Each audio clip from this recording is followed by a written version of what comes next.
Hello, everyone. Welcome to this episode of the Gin and Tonic. What we're going to be doing for the next 2 or 3 episodes, depending on how many I can pull out of the recordings we're doing, is we're going to be discussing freedom of speech and liberalism with an anonymous speaker that we have on our channel as a guest. Due to his safety and for legal reasons, we're going to be giving him some anonymity, but he has prepared a presentation to which Moose and I are going to be reacting. And so I can edit his voice modulations and such for complete anonymity. I'm pre-recording and interlacing the videos together. So because of that, and because of I don't know how much I'll get after the editing, the next 2 to 3 episodes will have these videos premiered as a series on our regular live stream days.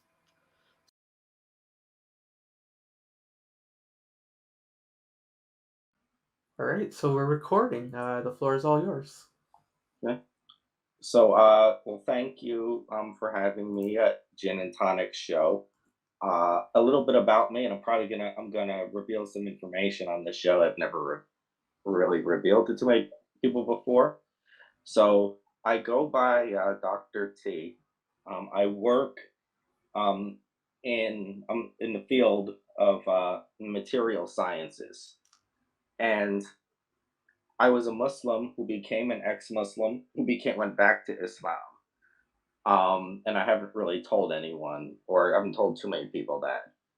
So, one of the things that led me from being a Muslim to an ex-Muslim was you know being exposed in the science field and seeing certain things that just didn't line up. The facts and evidence with my previous religious backgrounds.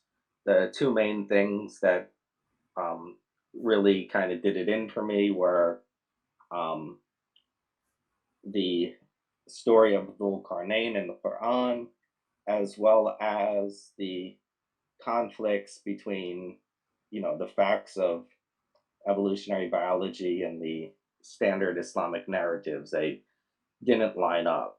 Um, I eventually became an ex-Muslim atheist. I had joined the ex-Muslims of North America. Attempted to be more active, and then the political shifts in the West, and just the growth of and a constant growth of extreme ideologies, um, you know, made me see what I see as a greater evil, a greater uh, threat to humanity. And I was looking for people who were standing up to it. And the only groups I saw really standing up to some of these ideologies um, and these things were the Muslims as a whole. I see individuals here and there. And so this presentation is actually part of what drove me back to Islam. Yeah, that's actually great. And so I'm definitely interested in hearing your presentation as well. Okay. So I divided it into 5 parts. The first part is an introduction, and the topic. So let me go back to it's freedom of speech, education, child rearing, race, gender, and the neoliberal movement. Um, I see the neoliberal movement is really, I said I work in the science fields, so seeing the neoliberal movement encroaching into the science fields now, um, and trying to take active opposition to scientific research. It doesn't agree with the ideology. Opposition to um,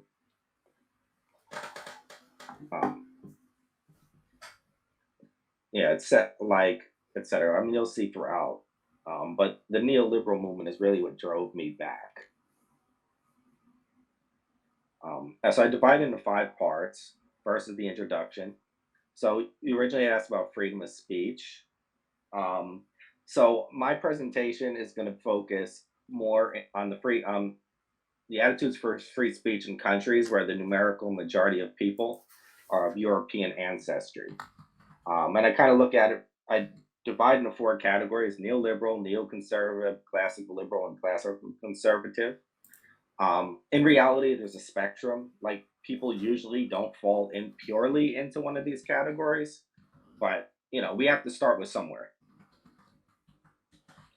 So, explanation of terms: a classical liberal values the freedom and economic security of all individuals and values the method of science and mathematics as being the best guide human beings have towards the truth. As a general rule, they are more likely to push for political, economic, and social changes aligned with their principles. Now, a classical conservative is someone who wants to conserve what has demonstrably worked from our society, culture, and tradition. They are hesitant towards change unless it can be demonstrated there's a need and evidence that supports that need. Now, the neoliberal divides the world into oppressed and oppressor, and this dichotomy guides their worldview on every issue. So, the main priority of the neoliberal is to protect those they view as oppressed from those they view as the oppressor. Now, according to this model, whenever there's a dispute between people or a group, one side is the powerless oppressed that needs to be protected at all costs, and one is the powerful, hateful, and oppressor that needs to be protected from. So, in this model, minorities need special rights to bring out equity due to majority having privilege. And as a result, claiming victimhood and minority status is being promoted and rewarded. And I actually read this last week about how there's a rampant number of people identifying as having Tourette's syndrome, bipolar, ADHD, than multitude times more than the population on social media now, and arguably because of this. Now, a neoconservative believes that their country, religion, group, state, tribe, gang, whatever, is the best or was the best in the past. And their focus is on preserving their in group and defending it from the out group. So, proponents and opponents of free speech, I find classical liberals and classical conservatives to be supporters of free speech. They might disagree on issues, but value the sharing of issues and facts. Neoconservatives want to suppress information that goes against their idea of superiority and their in group, even if that means lying. And neoliberals will suppress information, suppress studies, and promote lies if it means protecting an oppressed minority from an oppressive majority. Now, for neoliberals, the priority is defending the minority groups. Therefore, any academic study or research where the data and results could be interpreted as bigotry or racism towards these groups has to be suppressed. Um, Now, the neocons and neoliberals are the greatest threat to free speech in North America and Europe. 20 years ago, I would have said the neocons were the greater threat to free speech, but today, I would say the neoliberals are. Now, classical liberalism versus neoliberalism. In classical liberalism, we believe in exposing people to all facts, evidence, and data, and allowing to make people to make their own conclusions. Now, on the flip side, under neoliberalism, it suppress any data and evidence that may cause people to disagree with your conclusion. Ban speakers, yell over people who are talking, ad hominem attacks, and sometimes physical attacks at times. Um, and I shared that some of the neoliberals have said that I don't deserve to live because of my political views, and there are some that actually want me dead for the information I'm sharing in this presentation. Um, In classical liberalism, the truth can be determined by using scientific and mathematical evidence and coming to a conclusion based upon the preponderance of evidence. But neoliberalism, you hear this term, everyone has their own truth. There is my truth and your truth. And that started off in art and literature, and it's creeping its way now into the sciences and math, which is where I really start to object. Classical liberalism, you start with the question and you look for the answer. In neoliberalism, you start with the answer and look for all the support sources that support it. So, as you can see, I'm not anti liberal, I'm just anti neoliberal because of the methodology. Um, so, my position, before I provide examples and evidence, for the last slides, I'll explain my position. I take a more centrist view between the classical positions. I believe that all ideas, political, religious, scientific, anything, should be subject to scientific and mathematical methods, and you should be able to test any claims. And if people start resorting to name calling, yelling, trying to cause you to lose your career over what you say or believe, it's because deep down they know their position is false. So the Dr.T method, make observations, define your terms. I think it's best to refer to print dictionaries from a couple decades ago or more. State your claim, determine your metric or measurement, make testable predictions, test your claim, and try to prove it wrong. Because in hard sciences, more often you try to prove yourself wrong and prove yourself right. It's only through repeated attempts to prove yourself wrong that you determine something's right. Draw your conclusions and develop further questions and share conclusions for critique. So, the problem with neoliberalism, and this is my experience engaging in conversations, I run into the following problems. The neoliberals tend to refuse to define words or stick to classical definitions. And if their hypothesis gets proved inaccurate, they change the definition of words after the fact if their hypothesis is inaccurate. Um, there are no boundaries or limits ever set. So when you ask, you don't get a straight answer. Um, I find there's no end game and the goalposts keep getting moved. Um, and then refusing to subject ideas to a falsification test when it's and last, the logical principles used to determine conclusions. And I think deep down inside, some of these ideas they are espousing are untrue. Otherwise, there's no reason to cancel people, ban speakers, call for people to lose their careers, call for people's lives, etc. Because if what you know is factually accurate, um, you don't have to resort to these tactics. For example, if you tell me 2 plus 2 equals 5 and I know it's true, not true, I'll pull out a pack of pens. I'll put two on the left and two on the right and ask you to count. See, because if someone really knows that 2 plus 2 equals 4 and does not want other people to know, they will insult the person, cancel them, try to make sure others do not listen to them, try to ban them from speaking, yell over them, or attack them. Now, this might look like a ridiculous example, but you're actually going to say it's actually a real example being used later on this presentation.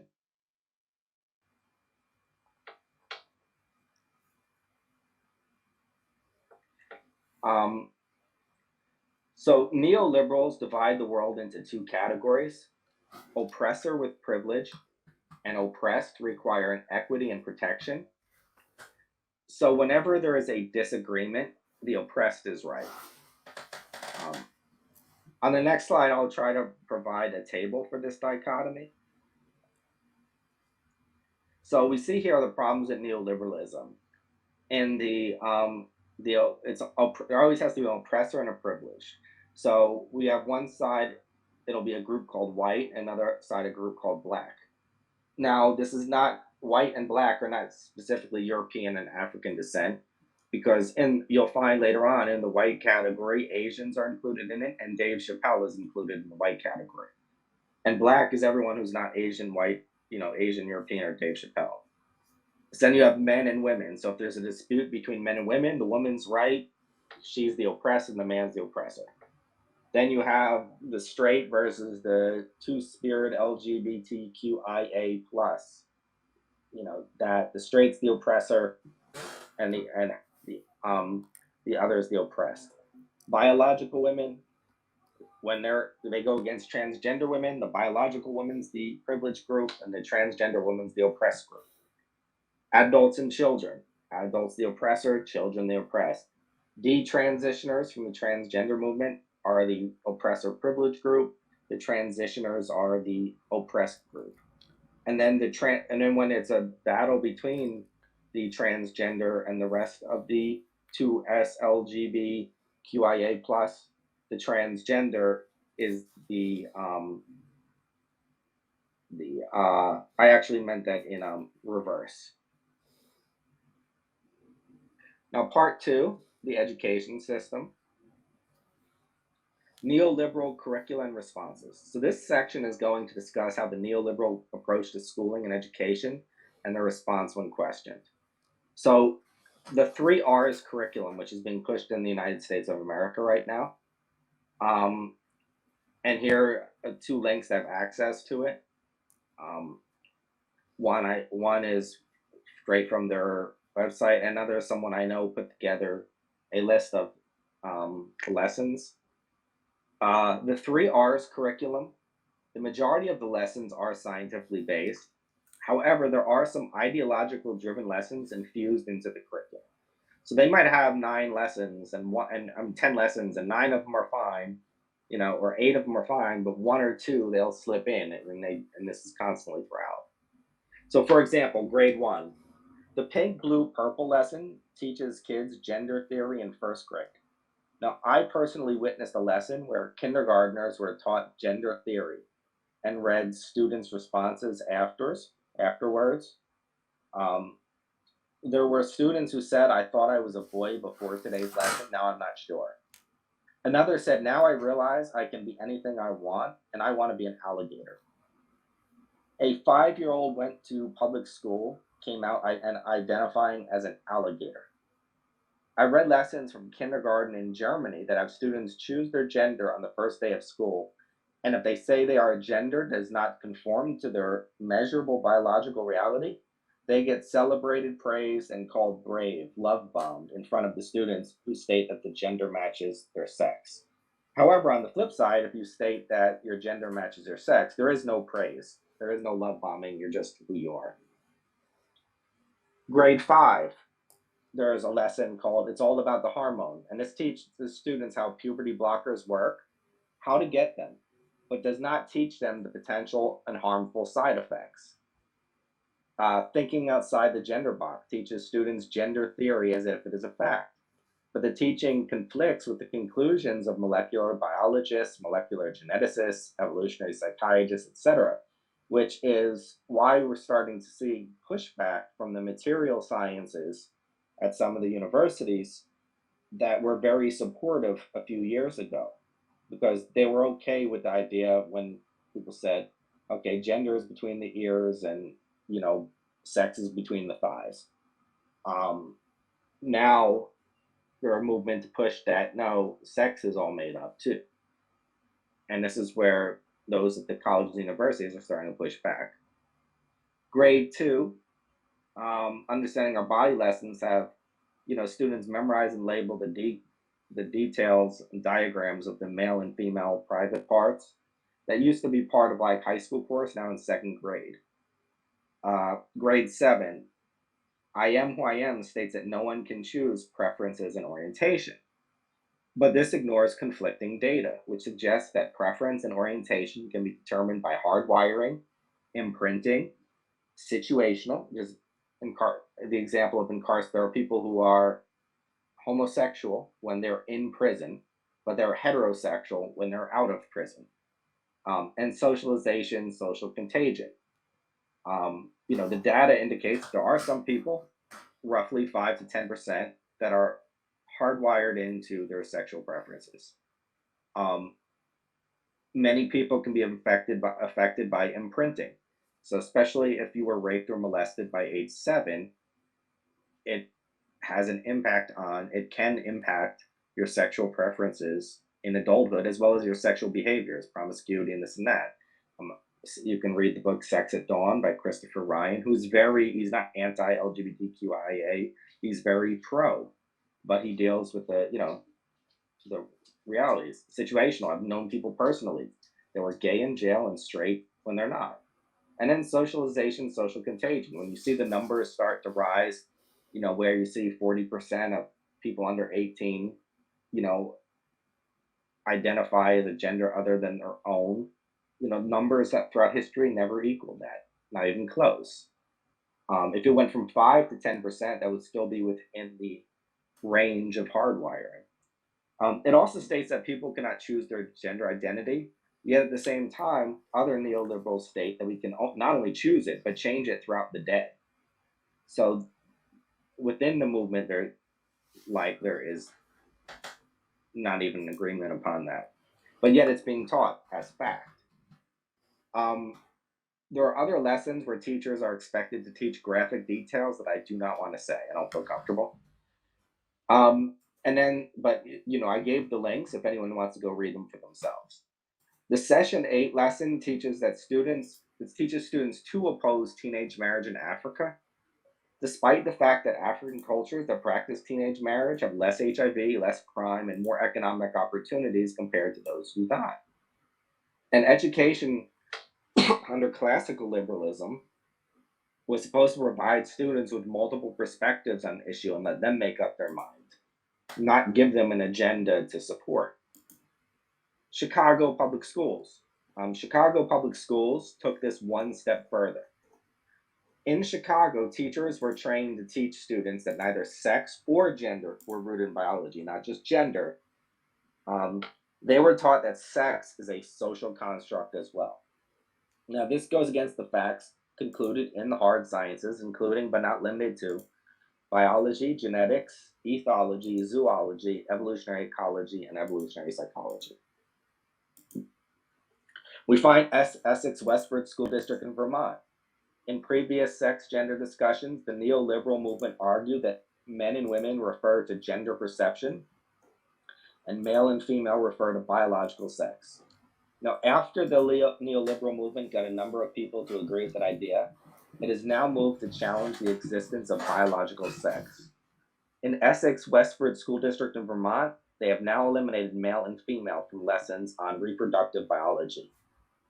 And this is why we cannot compromise with neoliberalism, because there is no end. Here's just a letter from the principal to the fifth grade parents explaining that they're no longer going to be using the term male and female. Middleborough School District in Massachusetts. A student was forced to leave school because he wore a t shirt that said there are only two genders. Um, and on here, this link, you can, there's an article and you can play the kid's speech that he went and spoke in front of the Board of Education. Um, so he's being censored and forced to leave school because he has a belief that conforms to what the majority of human beings have believed for the majority of human history before the last 5 to 10 years. And even still, the majority still do. Inappropriate books in New Jersey, Virginia, Texas, and other school libraries. So there are certain books that New Jersey refused to despite parent protests. And there's a link to an article here where you can see it. Now, I also provided links to the actual books, or you can read excerpts from the actual books. Um, and in these books, some of these are for high school kids. Some of these are for kids are geared towards kids as young as 10 years old. Um, and so you can click and link and read them for yourselves. One is a pornographic novel, which would not be allowed in schools if it were male and female. But for some reason, when it's two males engaging in and it's got graphic visual images, I don't feel comfortable clicking on it if it's something that the audience wants to see at a later date. It can be here. And in this book right here, there is scenes with 10-year-old boys performing sexual acts on adult men. And these books are being allowed in schools in the United States, despite multiple parent protests. And a lot of the parents said they wouldn't allow these books if they were straight characters, not just gay characters. Right? They wouldn't want a book with their 10-year-old daughter performing acts on, you know, a 30-something-year-old man. Right? So And the problem is keep every time people bring this up, it's you hate LGBTQ people. No, we think that this is inappropriate for kids. It has nothing to do LGBTQ or straight. I don't want you know my kids to have access to this stuff in their school libraries. Now, if a parent at home wants to, that's their business. Now here are links to multiple board meetings where parents have went and opposed these. Now, the funny thing about the third clip is the board said that the books were too inappropriate for parents to read out loud at a public meeting, but voted that they were okay to be in children's libraries. And in the last video, it's a gay man speaking out against this. I have a couple videos of gay men speaking out against these books being in the library. So it's not this is not just a um, hetero versus non-hetero issue. Neoliberals teaching sexual consent to preschoolers. So in this following video clip, um, we can see a preschool teacher bragging about how they teach their preschoolers about consenting to intercourse and other topics.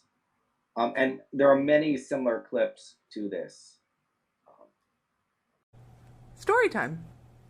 This has been my first year in preschool with a class of my own, teaching alongside another queer neurodivergent educator, and we have been rocking our twos class. We've been talking about gender and skin color and consent and empathy and our bodies and autonomy. It's been fabulous. But our teaching team is shifting and a new person is being onboarded, someone with many years of experience. So today at the lunch table, when the topic of gender and genitals came up, one of our students plainly looked up and said, "Well, I'm a girl today, but I know that teacher Co isn't. No, they're NB." And the look on the incoming teacher's face was priceless. She was shocked in a good way, and she just looked around at the two of us and said, "This class is incredible, and I am so impressed."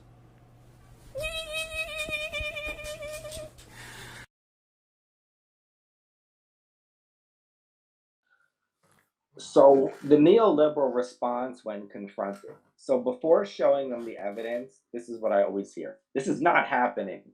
This is just fill in the blank, whoever you're accusing of phobia by right-wing bigots and hate mongers who do not want us to exist. And then when you show them the evidence, this is the response I get. I get called names, I get yelled at, I get told that I don't deserve to live, and I'm being told that I hate people and want them to die. Traffic light sexual consent game in New Zealand.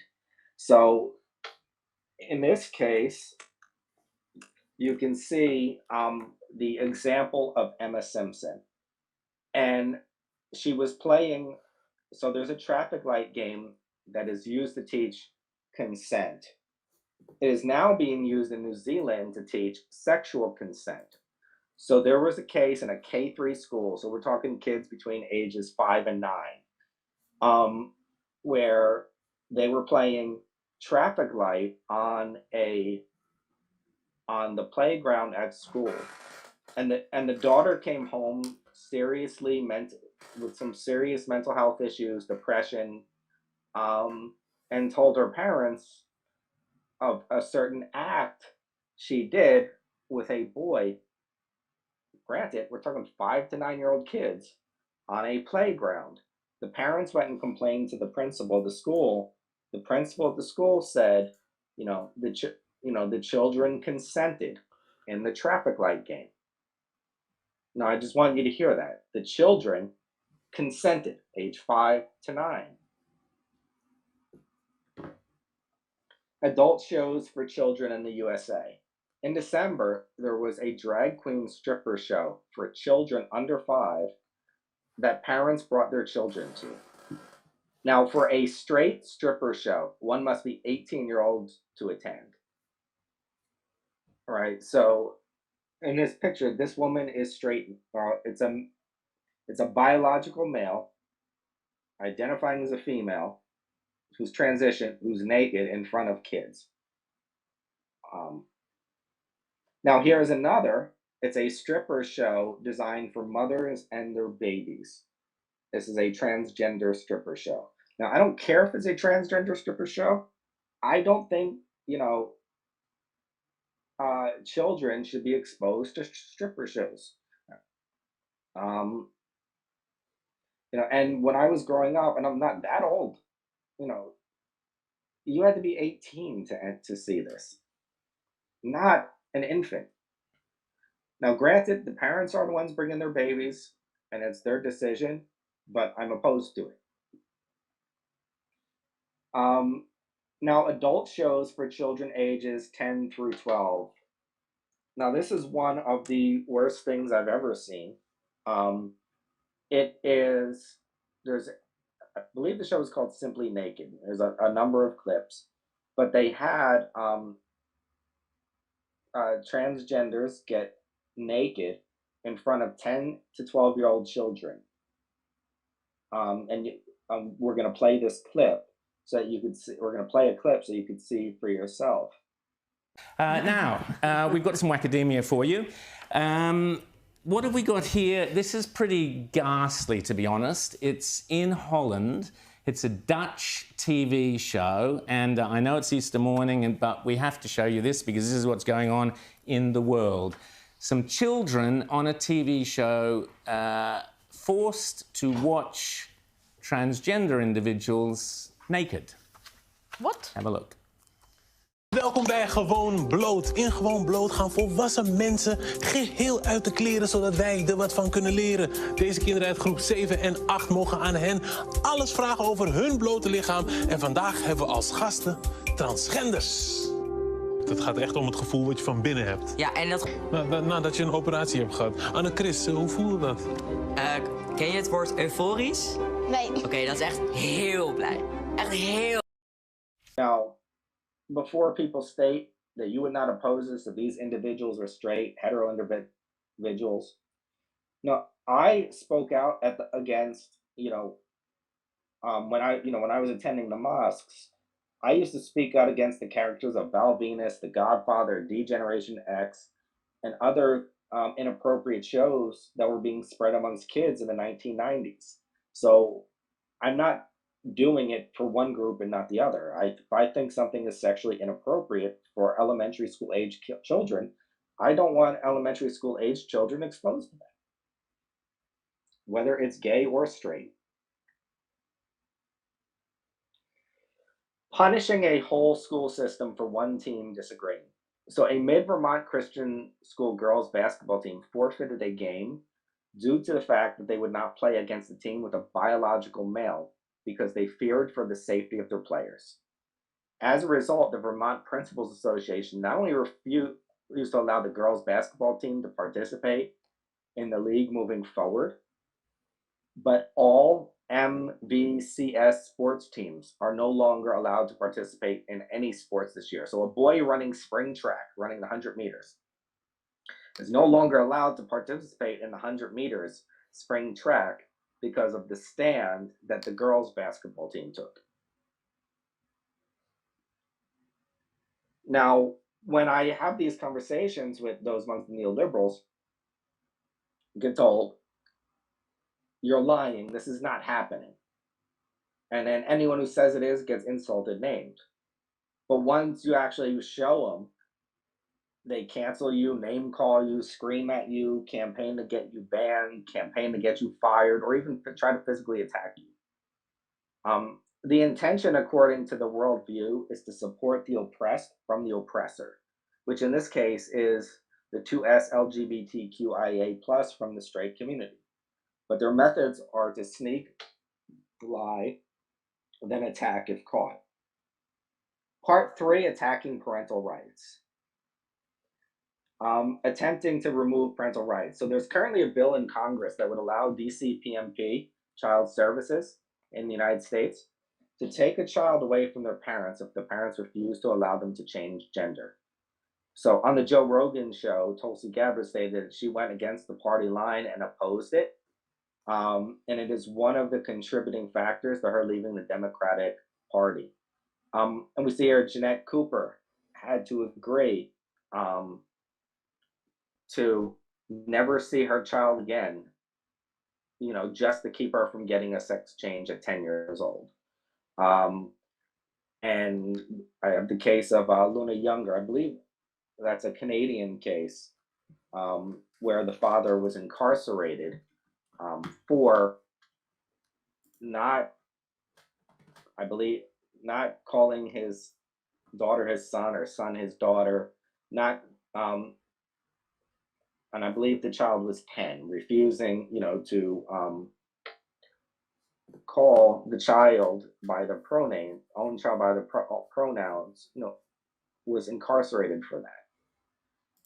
And then Abigail Schreier wrote a book, and she was demonstrating how easy it is, um, for in certain parts of the United States where there are girls like, oh, let's be trans this weekend, and went and got anabolic steroids from gender clinics without their parents knowing. And one of the children had to have a hysterectomy by 21 because of the damage they did to her. And she wasn't, they were just trying out trans.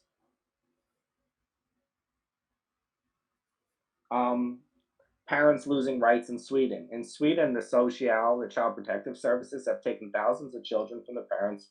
For some, at the moment of birth, children are taken from their parents. And a disproportionate number come from Syrian refugees, African refugees, and Ukrainian refugees.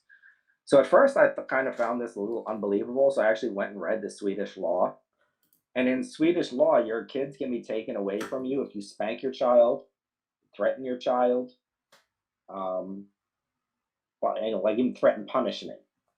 Teach your child that something is a sin that the Swedish government says is not, and other reasons. So if you're a Christian, a Jew, or a Muslim, and you teach that, the Bible says that homosexuality is a sin, you could actually lose your child for that, for teaching them something that's in their Bible and in their religion. Um, so this is just another demonstration of the dangers of neoliberalism.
So now, granted, I watched the original versions of the videos. Um, these videos now have been edited. I mean, you still can see it, but some of the brutality has been taken out. Some of the but you can see mothers giving birth who are not allowed to have children. There are men with assault rifles taking the baby from the mother as soon as it's born, and the mother's not even allowed to breastfeed that child. So this is a photo because this video's now gone. I was able to get a photo of it. It's a Ukrainian refugee having her child taken by the social um, at birth, not even allowed to breastfeed. Parents losing their rights in Germany. You can see, the brutality at which some of these neoliberal movements are, treating parents and taking away their children for disagreeing on political issues with the state. We find parents losing rights in Canada. We see arresting a father for not affirming the child's gender. Misgendering children is now can be considered child abuse. Parents cannot prevent their minor child from transitioning.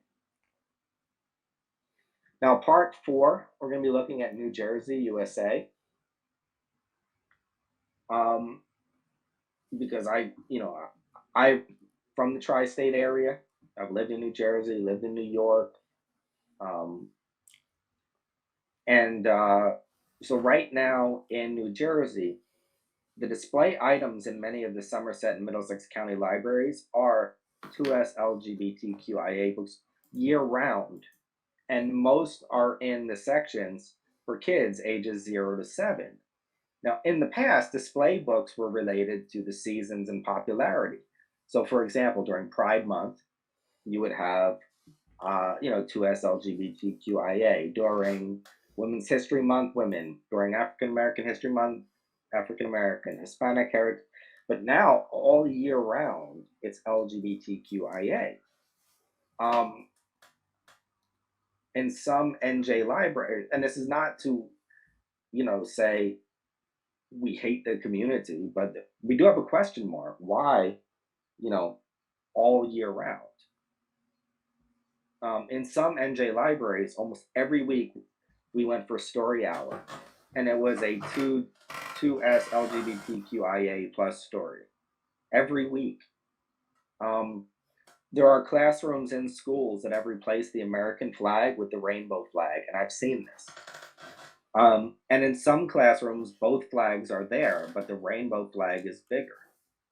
Um, Now, the opt out myth, many parents were told that they could opt out on um, the standards that I spoke about earlier from the with the 3 R's curriculum.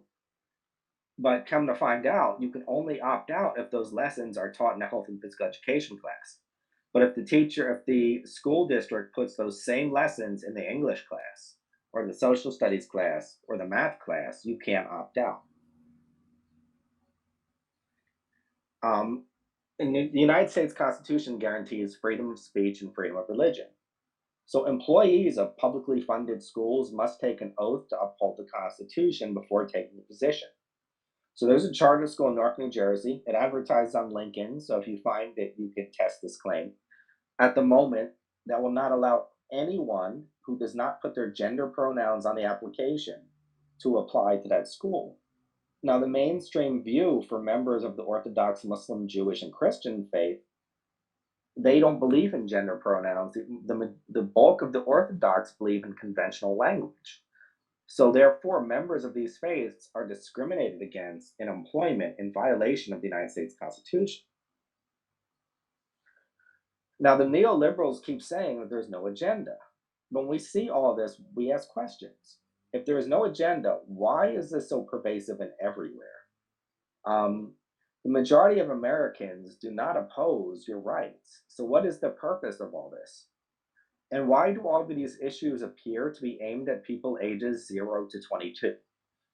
If there is no agenda, why are hospitals doing advertisements for gender reassignment and puberty blockers? And you can see a video here how wonderful they find these attractive female doctors with really nice voices, basically making it sound how wonderful it is.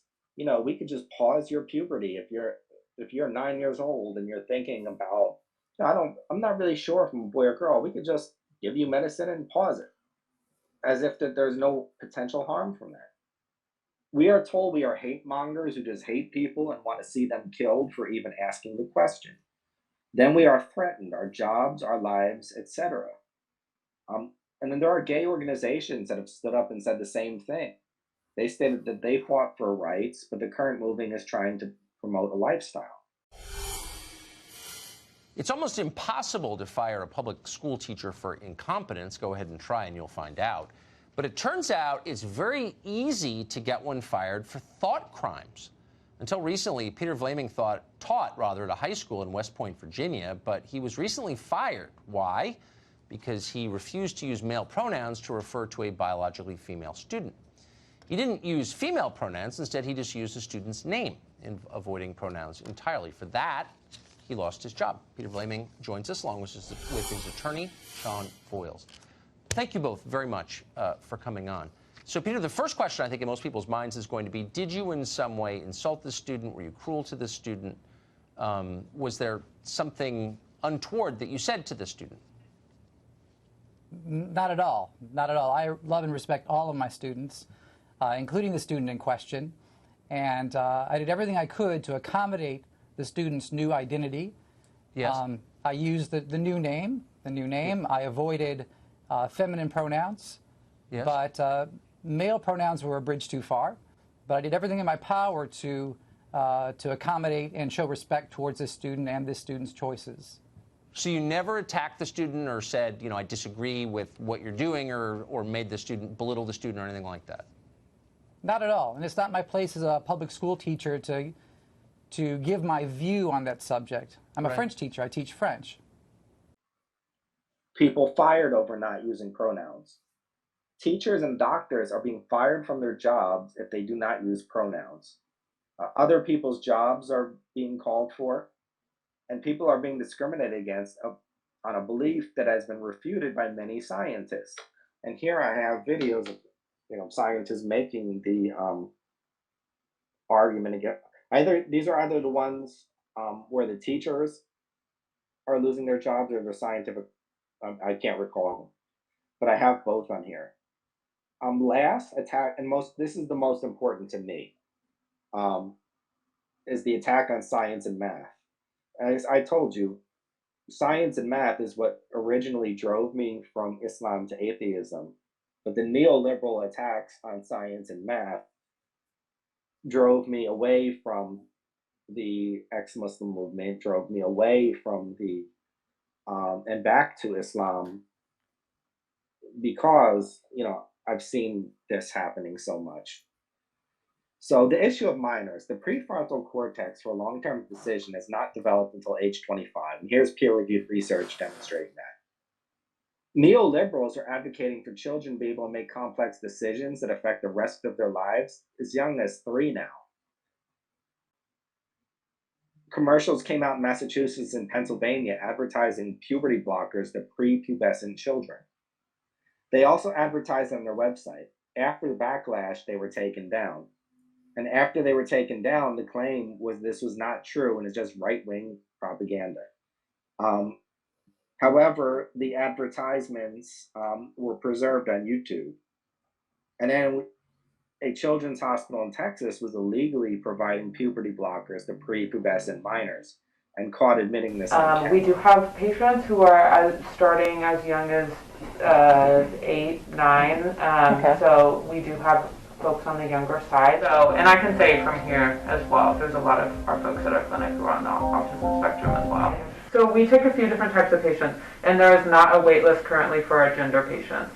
So you could get scheduled more quickly than some of our other types of patients right now for those.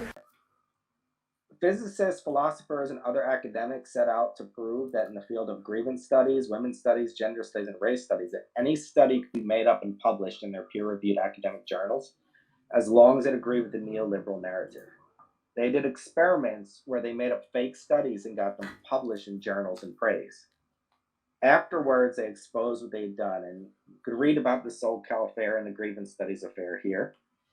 One of the professors, Baldwin, started the idea of fat bodybuilding during the grievance studies affair. I do not remember whether it was he or someone he inspired who stated, "It is just as hard to get fat as it is to go to the gym and become a bodybuilder. This spread over social media, and anyone who opposed this idea or suggested testing the claim using the scientific method was labeled as hateful and fat phobic. Making up facts, data, and statistics. When I first read the current numbers for the transgender population, I saw that 1 out of 200 people were transgender. Thought, wait, if this were true, we should expect to see in every high school of 2,000 students, we should expect to see 10 students who are. My observations dramatically conflict with the alleged data. Therefore, I actually conducted research. And the research I did, the numbers were more 1 in every 50,000 people, which conformed with my observations. Next, I read that transgender and 2S LGBTQIA+ are the greatest victims of violence in America. But the actual research indicates that Black males are the greatest victims of violence in America. And if I were a Black male, I would be highly offended and use the term appropriation accurately. This goes back to my original chart of dichotomies and how neoliberals want to protect minorities, at all costs at times. Another issue that keeps being brought up is that sex education should start as early as preschool to prevent suicide and depression. However, the data suggests that countries who teach sex education the earliest have the highest rate of suicide and depression. And actually, the countries that do not teach sex education at all, which are Muslim majority countries, have the lowest rates of suicide and depression. Disney Doctor Strange in history. When Western movies are produced in Muslim countries, straight intimate scenes are removed. Movie companies do this all the time to sell to those audiences. Disney refused to remove an LGBTQ scene from Doctor Strange 2. If they do this all the time for the intimacy between straight people, why make an exception for others? There are inappropriate and subliminal scenes in the 1990s Aladdin and Lion King, as well as very inappropriate scenes of animals using a certain type of beads on each other in the original Cinderella. I'm not including this clip as it's part.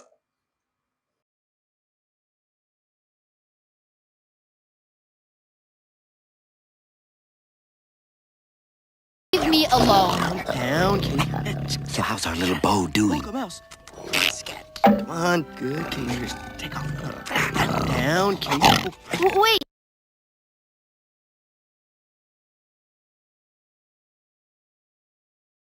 So how's our little bow doing? Look, a mouse. Come on, good. Can you just take off? Come on, good. Can you just take off? Come on, good. Can you just take off?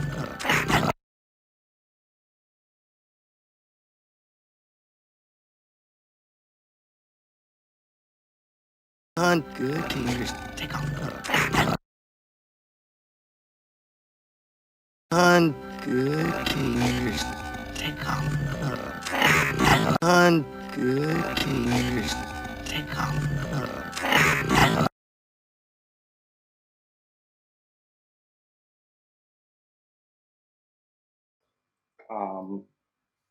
Of a longer. And this is not, Disney's been doing this since 1940.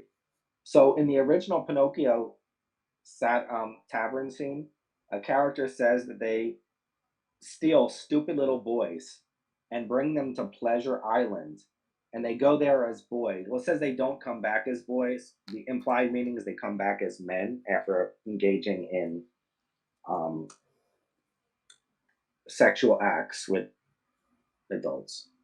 The 1950 Disney Cinderella, they have a scene with mice using anal beads on each other. So Disney has had a habit of putting sexually inappropriate things in children's cartoons going back to at least 1940. And here we find the same thing with Aladdin. And we find the same thing in The Lion King. Now, Disney's claim in The Lion King is the clouds say SFX, which was a tribute to their SFX team. However, an F has 1 vertical line and 2 horizontal lines. And E has 1 vertical line and 3 horizontal lines. So this picture has one vertical line and three horizontal lines. Why Gender Matters with Leonard Sachs. In the book Why Gender Matters by Leonard Sachs, Sachs provides a history of males and females in public schools. So prior to 1973, males dominated academically. Researchers determined it was due to specific pedagogy that favored males, so they changed the pedagogy for gender neutral. However, what ended up happening is that the gender neutral actually favored girls, and girls started doing better in school from then on. Now, males dominate at the extremes. They're the highest and lowest performers, but on average, females. So there was a major movement to change education when males were doing better. Now that females are doing better, there's no major movement to improve outcomes for males. Goes back to my original argument that, it's the male always has to be the oppressor and the female has to be the oppressed. The issue of gender. Some argue that based on biology, there are two genders plus intersex individual. Some argue there's no such thing as gender. Then there are a list of 84 supposed genders, including astral gender, xenogender, or arithmogender, where you could be neither a boy or girl, but someone from outer space or a number. So why didn't people know about this for all human history? Why don't chimpanzees? Like, are you willing to test this scientifically? And when people actually ask these questions, which are legitimate scientific questions, they get opposed to being transphobic, a bigot, a hate monger, told they don't deserve to live. Latinx term. Latinx was term traditionally used for Latinos who identified as transgender. Recently, there has been a push by neoliberal activists, majority non-Latino, to call all Latinos Latinx. Now, according to Pew Research, 65% of Latinos do not want to be called this, and many find the term highly offensive. Only 2 to 3% want to be called this term. So here we have white and black neoliberals calling Latinos a term they do not want to be called in the name of anti-racism. But if this situation were reversed, wouldn't it be called racism? And there's also a neoliberal movement that wants to change the French and Spanish languages to remove the masculine and feminine from the language. The buzzword equity. 10 years ago, almost no one was using this word, and now it's everywhere. However, people define it differently, and this is where one must be cautious. Some use it to mean equality of opportunity. Some use it to mean equality of outcomes. And for others, it is a code word for revenge racism or revenge bigotry. Neoliberalism, neoliberal reinstatement of segregation. Classical liberals fought to end segregation and apartheid. Now neoliberals want to bring it back. One such example is UNLV, which has a housing that is restricted to anyone that is white or Asian. So if you're white or Asian, you cannot live in this dorm, but anyone else can. Neoliberal war on mating preferences of straight men and traditional gays and lesbians. On social media, there was a movement stating that any male that will not date a transgender person is transphobic. Yet many of these were the same people arguing that being gay isn't a choice. So by their logic, being gay is not a choice, but being straight is a choice. There was another movement stating that any man that will not date a fat woman is fat phobic. When many of these same women were asked if they would date a short woman, they said no. So fat women are supposed to have preferences, are allowed to have preferences, but men are not. We see here lesbian women are also being accused of being transphobic for not being with men who identify as female. And there's now a lesbian dating app that's refusing to allow women who will not date a biological male that identifies as a female. So if it's an app for women that are only looking to be with women, and they're not allowed on there if they won't date someone who says they're a woman but has male body parts. Cultural appropriation. An African American woman was an Irish dancer. People accused her of cultural appropriation. Gratefully, the nation of Ireland defended her. But based upon this cultural appropriation model, is only Irish should do Irish dance, only African should do African dance, only Japanese should teach karate. But all human progress, innovations, technology comes from one group of humans learning from other group of humans and then taking what they have and improving on it. We can see what happens when people are isolated. Changing the meaning of words. When a neoliberal gets disproven, they change the definition of words rather than change their position. For example, a neoliberal came up with the idea that only white people can be racist. When you open up a dictionary and show the definition, and any person can fit that description, someone actually created a new definition of racism and got it submitted into a dictionary as a tertiary meaning. In the 1990s, a group of neoliberals wanted to prove that a certain group was not more likely to commit a certain action. They completed the study, and the data showed their hypothesis was wrong. At the end, they said their hypothesis was correct, because even though the people did the act, they do not identify as being part of the group. I intentionally left this study out of the presentation, but I can provide it privately. Silence is violence. No, violence is violence. Saying something that someone does not like is they're saying is violence. But the Oxford Dictionary, behavior involving physical force intended to hurt, damage, or kill someone or something. That's violence. Dave Chappelle here was accused of exercising white privilege. How to determine what is and what is not racism and bigotry? Change the words and read the same paragraph and see if you would find it offensive. For example, switch black and white, man and woman, Muslim and Christian. Right? White people are this, men are this. If you were to change it and say women are this, would you find it racist or sexist? If so, then you shouldn't say it. How to determine what is and is not racism and bigotry? Watch a video and pretend the people involved are your children and look like you. Pretend each character is your child. Does it change the way you feel? Getting rid of crime, police, and prisons. Some amongst the neoliberals, especially on the West Coast of the United States, are arguing that we should free everyone from prison, decriminalize crime, and get rid of police. Retroactive rape. There is a movement now for a retroactive rape law that fits this scenario. Guy and a girl meet at a bar, but consensually leave together, go to a private location, and engage in consensual activity. Years later, the girl regrets it. She can file rape charges even though she consented at the time. And they argue that a man is always in power and a woman is always not in power. So therefore, this rule only applies to women regretting and making an accusation against men. Ironically, what if some of these same individuals refuse to answer the question, what is a woman? Math is racist. Now they're arguing that 2 + 2 = 4 is a racist concept taught and invented by white colonial slave owners. Is the SAT racist? I was reading a bar that was showing that the SAT scores by economics and race, and they were trying to argue this proves that the test is racist. But there are 40 years of research when you look at those same groups, how much time they spend outside of school on studying and homework. And the fact that they're not doing better, I mean, the score should even be more dramatic based upon the amount of hours. But what the graphs actually show is if you put more time in practicing, you get better results. Student disciplinary rates. There is data that indicates certain races, genders, or ethnic groups are disproportionately punished for the same infractions. Now, this is accurate, and we should oppose this. But they don't look at other data. Incarcerated fathers, absentee fathers, regardless of race.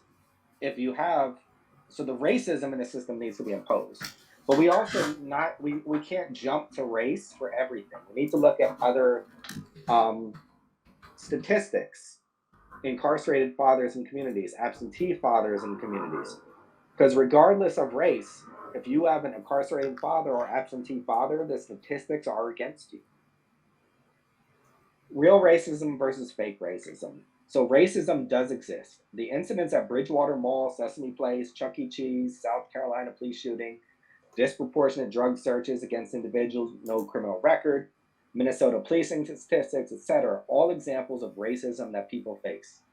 This is real racism, as other variables have been eliminated and the data suggests racism. Fake racism jumps to racism as the first answer to a question without exploring all the data or mentioning conflicting data. Asking questions is hate and wanting people killed. When asking questions to neoliberal communities on the issue of transgenderism, you get told you are a transphobe that does not deserve to exist and you hate people and just want to see them die. Examples of such questions are, if you state that you feel like a woman, what does it feel like to have PMS, menstruation, more estrogen than testosterone, lower bone density, wider pelvis, wider hips, decreased lung capacity? How do you know what it feels like to be a biological woman? These are legitimate scientific questions. And people refuse to ask her questions, go after you, your job, your family, try to cancel you. If you're right, just demonstrate the accurate answers. Men in prison identifying as female. There's a movement of biological males that are identifying as females and being placed in female prisons. The number of men in prison now identifying as female is far larger than the population outside of prison. Canceling Bill Maher, Richard Dawkins, and Anna Kasparian. They're not liberal enough for neoliberals. Neoliberals protested to allow Bill Maher to speak on campus, canceling Anna Kasparian.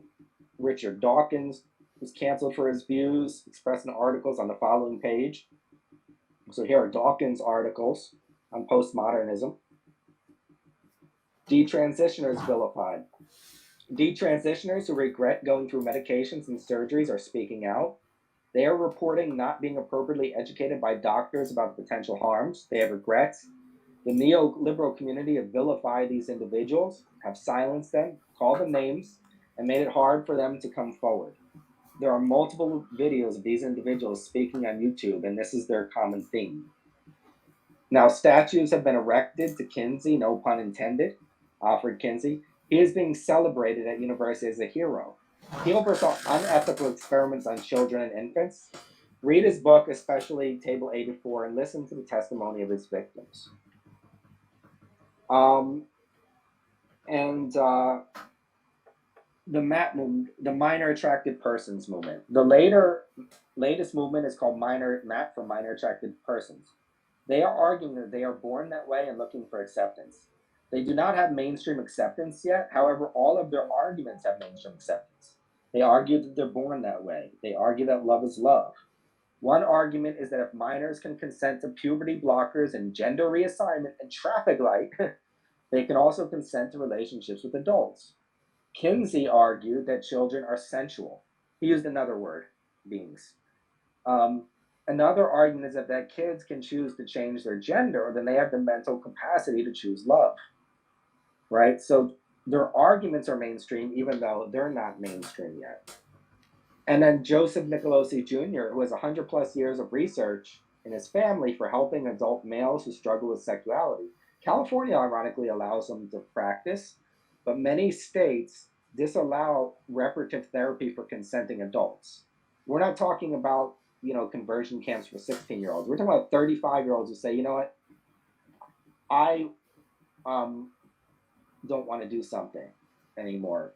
Now, if the situation is reversed and a straight male goes to a therapist anywhere in the United States, they get affirmed and celebrated. So this is an example of a double standard methodology. And DeSantis bill, calling DeSantis Florida bill the Don't Say Gay bill, you can actually read the bill here.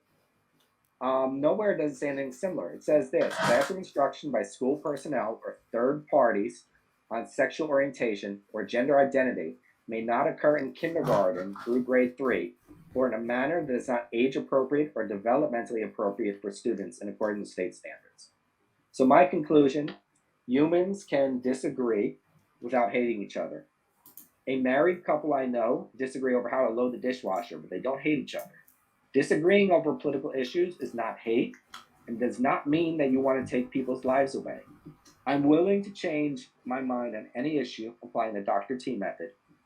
If one's position is true, they should be able to subject it to a falsification test to test the claim, see if it's true. We can protect minorities without having to distort facts or oppose math and science. The world does not have to be divided into two camps on every issue. Quite often, those who accuse others of hatred, bigotry, racism, sexism, violence, not wanting people to exist, oppression and suppression are actually doing it. They are projecting how they feel onto others.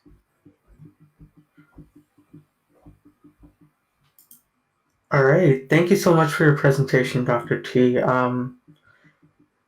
just wanted to ask as well. I noted down some questions during your presentation. Would you mind if I ask them as well? No. All right. So yeah, just a few questions based off of our discussion. What can you?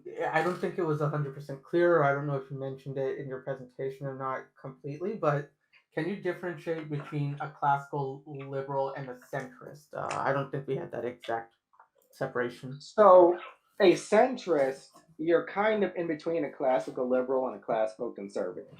So you might agree with classical liberals on some issues, and then you agree with the conservatives on other issues.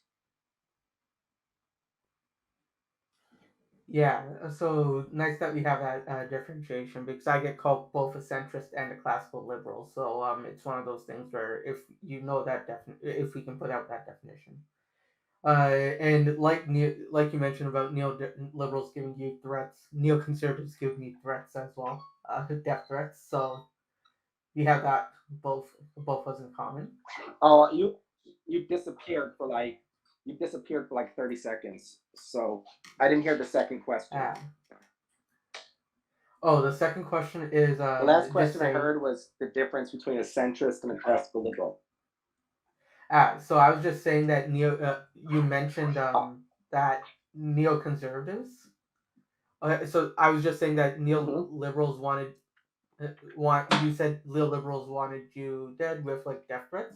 Neoconservatives give me the same kind of threats as well. So we both get like the same kind of threats on that aspect. Yeah, so my next question would be, can you be liberal and religious? Because from what I see, religion holds conservative values, but can you have that liberalistic ideology, but also be a religious person? I think it becomes harder. It's harder to be a religious liberal than it is to be a religious conservative. I think it's possible. I think it's possible if you apply like a blended academic approach to religion, like where you accept, you know, the facts of science, you accept the facts of math, and you're willing to, if there's a conflict. So, like for example, the scholar of tafsir Sharawi, as well as Yusuf al-Qaradawi, they said when dealing with biological evolution, if the biological evolution is determined to be factually true, then we need to and make what they call ta'wil, which is interpretation of the Quran, which matches the facts of reality. So the same thing with when it comes to the hadith collections. If you look at the classical hadith sciences, like the way they determined, they have room for if a narration of the Prophet Muhammad, peace be upon him, is in conflict with a naturally observable scientific or historical fact, then you can discard that text. So there is room, but it's harder. It's easier to be a conservative religious than it is to be a liberal religious.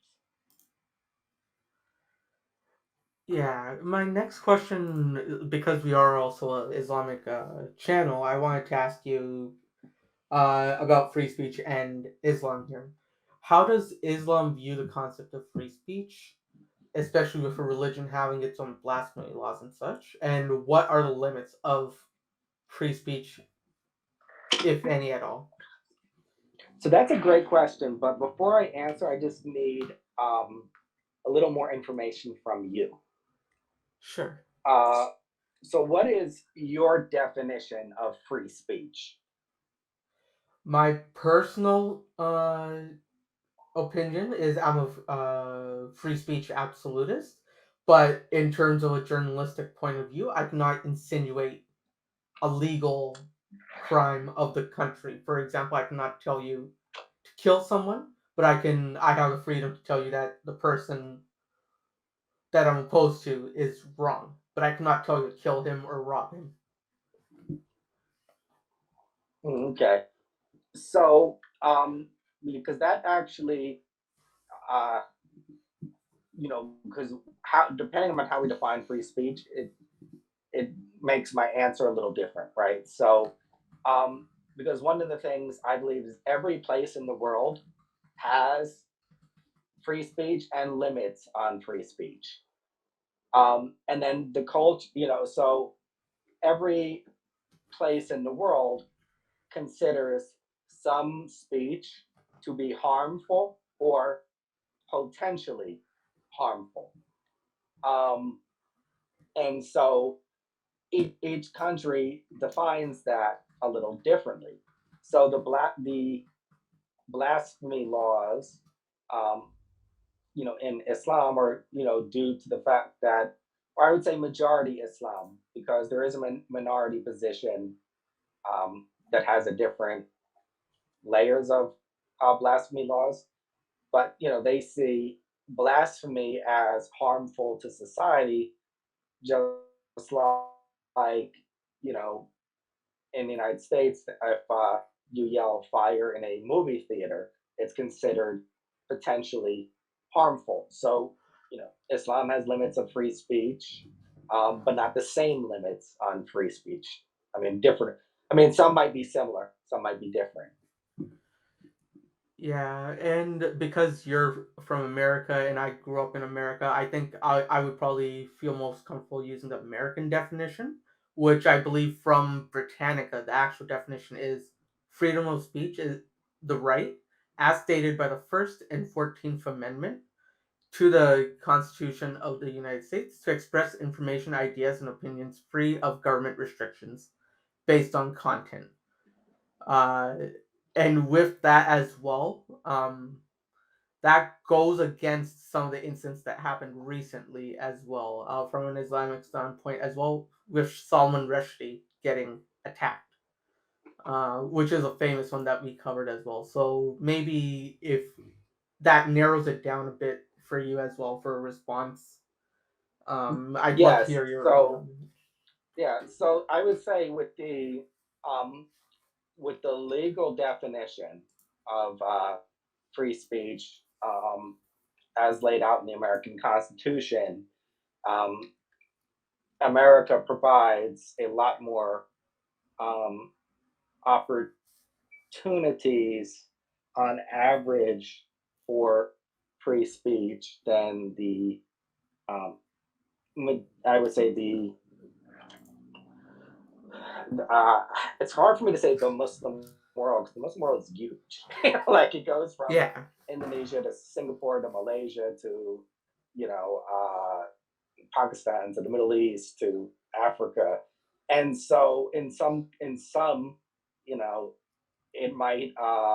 So I think what I'll use is like the United States, and then maybe uh, Egypt or Saudi Arabia, right? Because we'll get like two spectrum, like ends of the spectrum. Uh, because I've been, there are other Muslim countries that they have a lot more. There's a lot less restrictions. So I guess we'll just use two dichotomies and come back to the middle. Like, in traditional American free speech, you're allowed to speak out against the government. You're allowed to say something negative against the government. In the um, interpretation of Muhammad ibn Abdul Wahhab, over that is guiding or overseeing the you're welcome, that is overseeing at least for now the Saudi kingdom, which will probably change under Mohammed bin Salman when if he becomes king. But as of right now, the interpretation of Mohammed ibn Abdul Wahab does not allow any um, criticism of the government, and you could be incarcerated for that. Now, there are certain ones like that every government will allow, kind of, and won't. Like, so, if you're someone like with like real strong like political influence, uh, you're more likely to be jailed than if you're the street sweeper just saying the king's a tyrant. So it's a very nuanced issue. But in general, in the Constitution of the United States, there are more freedom of speech allowed um, than in the, let's say, the legal system of Saudi Arabia. That being said, I do feel that the neoliberal movement is eroding the freedom of speech in the West.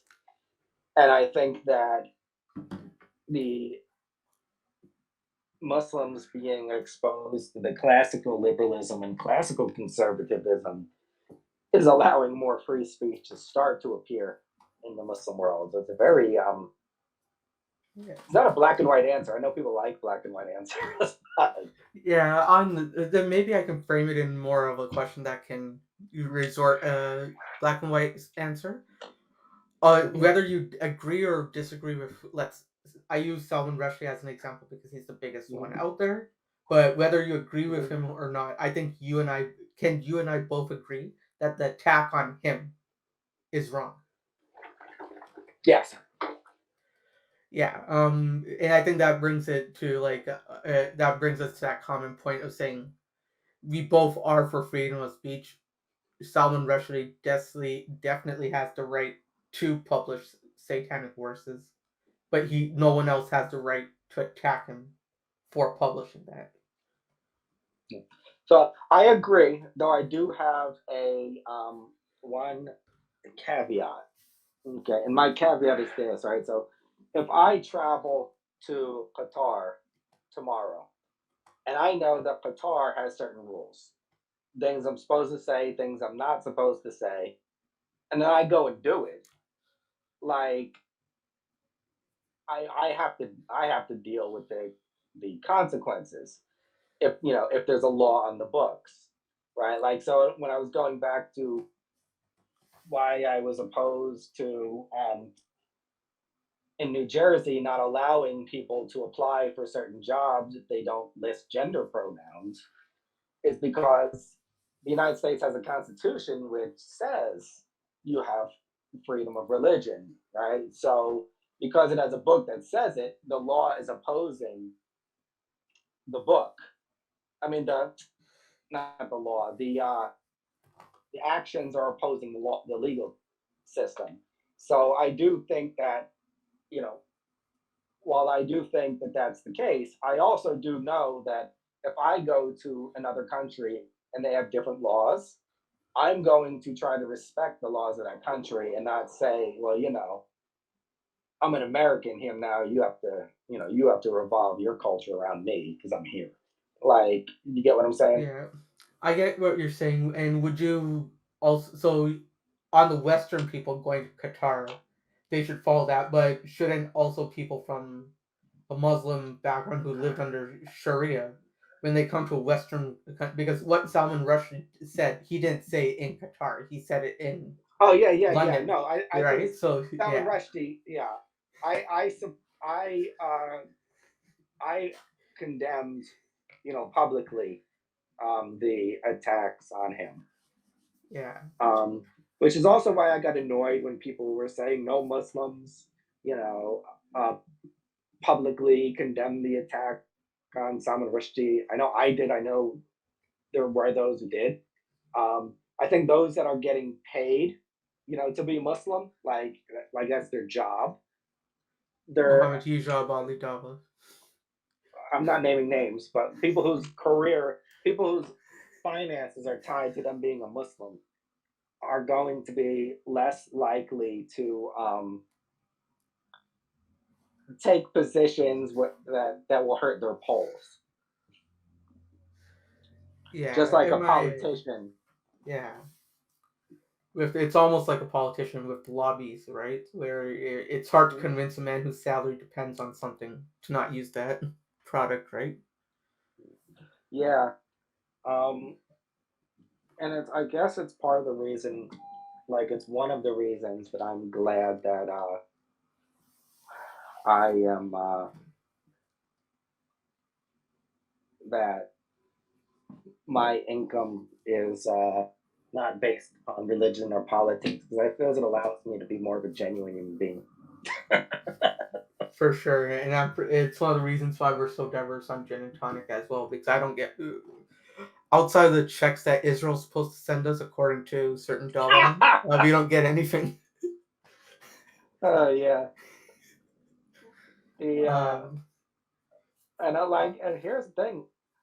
Hey, if you guys want to control my speech and you want to send me these checks, whether it's the Saudi, the Qatar, the UAE, hey, $10 million, you can buy my speech. I'm just putting it out there. Definitely. It's a joke. Someone will take me seriously.